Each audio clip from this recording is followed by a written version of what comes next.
কোরআনুল কারীমের আমল কখনোই বিফলে যায় না। অত্যন্ত শক্তিশালী ও পরীক্ষিত আমল। পবিত্র জুমার দিনে একটি আমল করুন। বিশ্বাস করুন, যদি আমলটি আল্লাহর জন্য করতে পারেন, আল্লাহকে খুশি করার জন্য করতে পারেন, জীবনে কখনোই কঠিন রোগ হবে না ইনশাআল্লাহ। রোগ থাকলে আপনি পরিপূর্ণ সুস্থ জীবন লাভ করবেন।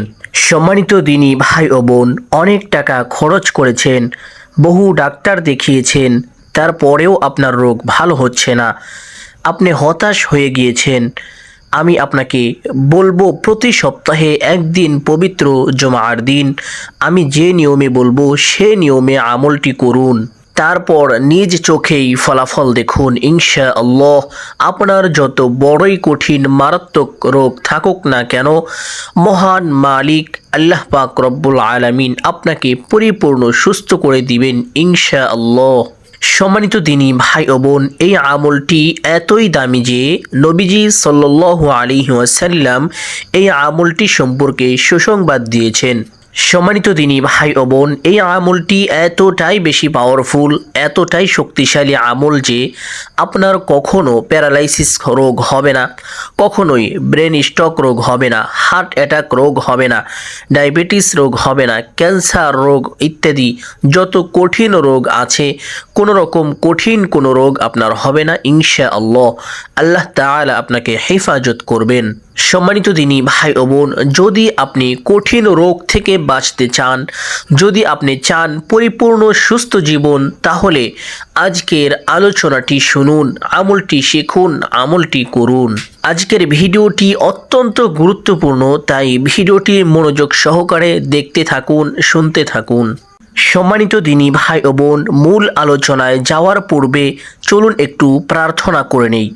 হে মহান আল্লাহ পাক রব্বুল আলামিন, দয়ালু প্রেমময় আল্লাহ, আপনি আমাদেরকে কঠিন মারাত্মক রোগ ব্যাধি থেকে হেফাজত করুন।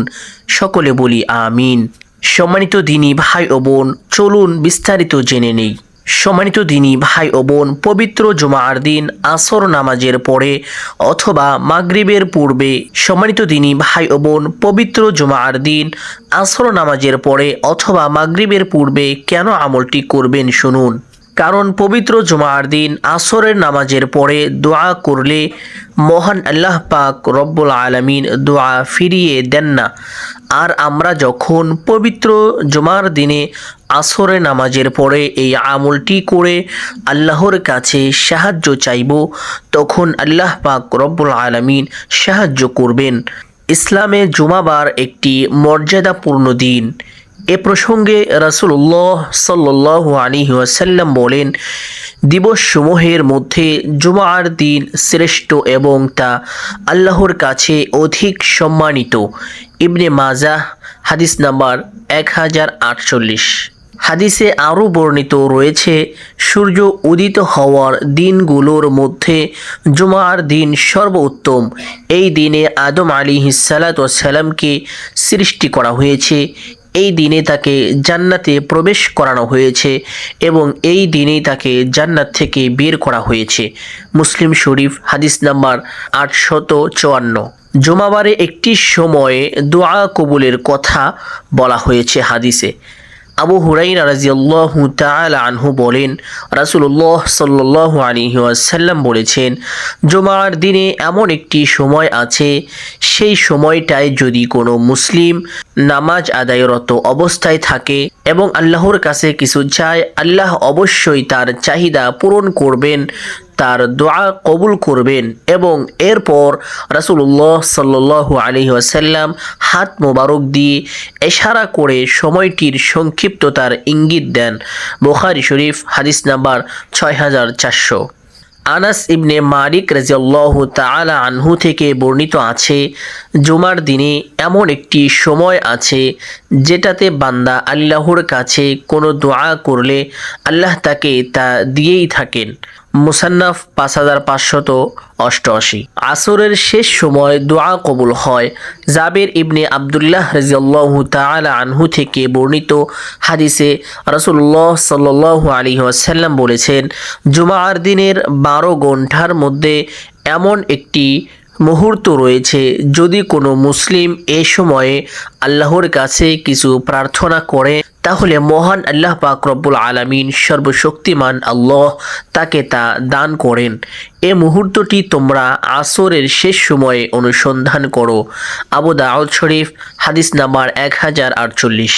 জেনে রাখা জরুরি যে আসরের শেষ সময় বলতে সূর্য ডোবার আগ মুহূর্তে আব্দুল্লাহ ইবনে সালাম রাদিয়াল্লাহু তাআলা আনহু বর্ণনা করেন, শুক্রবারে আসরের পর থেকে সূর্যাস্ত পর্যন্ত দোয়া কবুল হয়। বিখ্যাত সিরাত গ্রন্থে বর্ণিত হয়েছে জুমার দিন আসরের নামাজ আদায়ের পর দোয়া কবুল হয়। জাদুল মাআদ দ্বিতীয় খণ্ড 394 পৃষ্ঠা। ইমাম আহমদ রহমাতুল্লাহ আলাই তিনিও আসরের পর বিশেষভাবে দোয়া কবুল হওয়ার কথা বলেছেন। বিখ্যাত হাদিসের গ্রন্থ তিরমিজি শরীফের দ্বিতীয় খণ্ডের 360 নং পৃষ্ঠায় তার বিশেষ কথাটি উল্লেখ আছে। আশা করি বুঝতে পেরেছেন। আলহামদুলিল্লাহ। কেন জুমার দিন আসরের পর আমলটি করবেন? আমলটির নিয়ম বলার আগে শুনুন, আপনি কালিজিরার মধ্যে কেন সূরা ফাতিহা পড়ে ফু দিবেন, তারপর 7 দিন খাবেন। আবু হুরায়রা রাদিয়াল্লাহু তাআলা আনহু থেকে বর্ণিত, তিনি রাসূলুল্লাহ সাল্লাল্লাহু আলাইহি ওয়াসাল্লামকে বলতে শুনেছেন, কালো জিরা শাম ব্যতীত সকল রোগের ঔষধ। ইবনু শিহাব বলেছেন, আর শাম অর্থ হলো মৃত্যু, আর কালো জিরা সুনিজকে বলা হয়। বুখারী শরীফ হাদিস নাম্বার 5286। অত্র হাদিস দ্বারা বুঝতে পেরেছেন কালোজিরা সমস্ত রোগের মহা ঔষধ। আর কেন জুমার দিন সূরা ফাতিহা পড়ে ফু দিয়ে 7 দিন খাবেন? সম্মানিত দিনী ভাই ও বোন, সূরা ফাতিহার আমল কেন করবেন? নবীজি এই সম্পর্কে কি বলেছেন? আমার দৃঢ় বিশ্বাস, যারা শুনবে তারা কখনোই আমলটি ছাড়বে না ইনশাআল্লাহ। এ বিষয়ে হযরত আব্দুল মালিক ইবনে ওমায়ের রাদিয়াল্লাহু তাআলা আনহু থেকে বর্ণিত হাদিসে রাসূলুল্লাহ সাল্লাল্লাহু আলাইহি ওয়াসাল্লাম বলেছেন, সূরা ফাতিহা সব রোগের মহা ঔষধ। সুনানে দারিমি হাদিস নাম্বার 3413, মিশকাত হাদিস নাম্বার 2170। মোল্লা আলী কারি রহমাতুল্লাহ আলাইহি বলেন, সূরা ফাতিহার অক্ষর শব্দ পড়াতে যেমন শেফা আছে, তেমনি লেখাতেও শেফা রয়েছে। যে কোনো ধরনের রোগ, চাই দিনই হোক কিংবা পার্থিব, অনুভবযোগ্য হোক বা না হোক, সব কিছু এই সূরা পড়া বা লেখার বরকতে আল্লাহর ইচ্ছায় আরোগ্য হবে। মিরকাতুল মাফাতিহ। হযরত আবু সাঈদ ইবনে মুআল্লামা রাদিয়াল্লাহু তাআলা আনহু থেকে বর্ণিত হয়েছে, একদা হযরত রাসূলুল্লাহ সাল্লাল্লাহু আলাইহি ওয়াসাল্লাম বললেন, আমি কি মসজিদ থেকে বের হওয়ার আগে তোমাকে কোরআনের শ্রেষ্ঠতর সূরা শিক্ষা দেব না? তারপর যখন মসজিদ থেকে বের হওয়ার ইচ্ছা পোষণ করলাম, তখন বললাম, ইয়া রাসূলুল্লাহ সাল্লাল্লাহু আলাইহি ওয়াসাল্লাম, আপনি না আমাকে কোরআনের শ্রেষ্ঠতর সূরা শেখাবার কথা বলেছিলেন? তিনি বললেন, তা হলো সূরা আলহামদুলিল্লাহি রাব্বিল আলামিন। এটি সেই 7টি পূর্ণাঙ্গ আয়াত এবং আমাকে মহাপ্রদত্ত কোরআন, আমার সবচেয়ে বড় মুআজিজা আল কোরআন, মহান আল্লাহ পাক রব্বুল আলামিনের উপহার স্বরূপ সেই পবিত্র 30 পারা আল কোরআন। সম্মানিত দিনী ভাই ও বোন, আশা করি বুঝতে পেরেছেন। আলহামদুলিল্লাহ। এখন শুনুন কিভাবে জুমার দিন আসরের পর অথবা মাগরিবের পূর্বে আমলটি করবেন। আমলটি করতে বেশি সময় লাগবে না ইনশাআল্লাহ। জুমার দিন আসরের পর আমলটি করবেন। যখন আপনি আমলটি করবেন তখন আপনার অজু থাকতে হবে। যদি আপনি আসরের পর আমলটি করতে না পারেন তবে মাগরিবের পূর্বে করবেন, অর্থাৎ আসরের পর থেকে মাগরিবের পূর্ব পর্যন্ত আমলটি করার সময় থাকবে।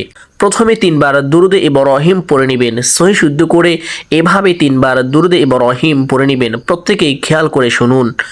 আল্লাহুম্মা সাল্লি আলা মুহাম্মাদি ওয়া আলা আলি মুহাম্মাদ কামা সাল্লাইতা আলা ইব্রাহিম ওয়া আলা আলি ইব্রাহিম ইন্নাকা হামিদুম মাজিদ।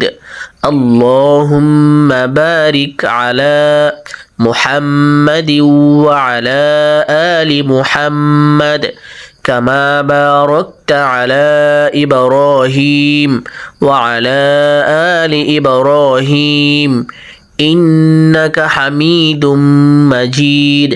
তারপর সূরাতুল ফাতিহা আউযু বিল্লাহ ও বিসমিল্লাহ সহকারে 7 বার পড়বেন। 7 বার পড়ার পর কালিজিরা ও পানির মধ্যে একটি ফু দিবেন। আমি একবার সূরা ফাতিহা পড়তেছি, মনোযোগ সহকারে শুনুন। ইনশাআল্লাহ আমার আপনার আমল নামায় প্রতি হরফে 10টি নেকি আল্লাহ পাক রব্বুল আলামিন দান করিবেন ইনশাআল্লাহ। أعوذ بالله من الشيطان الرجيم بسم الله الرحمن الرحيم الحمد لله رب العالمين